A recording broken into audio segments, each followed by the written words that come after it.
Pendiam ini ke channel Banwan Rak Kubor Baman Lagasmi. Hadian bangawan semua keling ke police station. Bagi kecil ikut ni kalau lalu asyik. Pakai yang pergi mata rumah kertas untuk di police station. Bagi kecil kayak ke macam apa panjang dekat tu. Sampai ke tengahnya. Dekat kalau bagi beliau. Bagi pesan. Aduh, sama yang makin berubah. Ya kecil sekali. Berubah. Bakal tali ay polling station kita nak ni ha. Soyong konstitusi.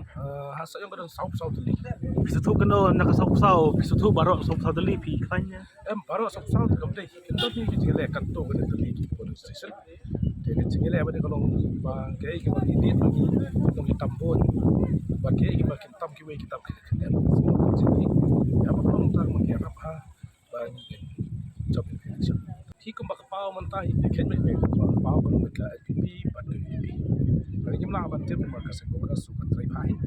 Lawan dengan tim mereka sekolah kalau lawan convince bersuku ya kita lagi dong terbuat pada nanti masuk-masuk. Kalau mentah itu masih kau di LPP. Baru arngut pidan hak serka. Harai. Iba ki hukum no harai. Dan kampanye orang itu dah sokar. Tabagai kalau ini jelas memang UPP ini bagi kontrol. Tapi ini kampanye terjadi apa ini? Banyak kita rumah kecil aja ini.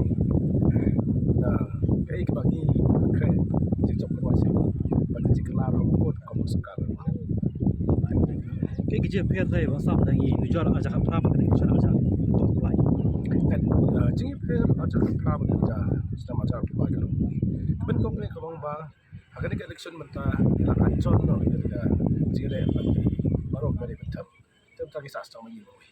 Yang ni kepor mengang layo bertrip ha hak jaka di ba 4 jam ha kuno kalong layo ban organize by party bagi samla lokmi ban mentah kemut ton ke chance ke bakam ban ke bakam sup ke mentah banyak wajah.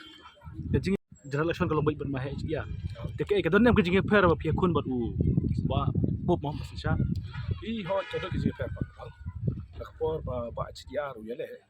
Bang beri ulat report likisdan ziarah pro lapor ni. Dia mentau nu sensar dan sedang kemai. Dia kan simpor ya buat kino kit kam bro man ke police station no pari tulon. Dan ini badet ke jile pada nom ladon ke setting ke yang lalu police station kisop ke bagi women swing bagi LPWF long yang betul. Dia tak tahu aku berchance ke ba ini le macam ke per pak ke jile buat dia. Kenapa kelai tarik inyo ke jingjok. Kita kami sering inyo ke jingjok ben agak sempat. Aku boleh sebut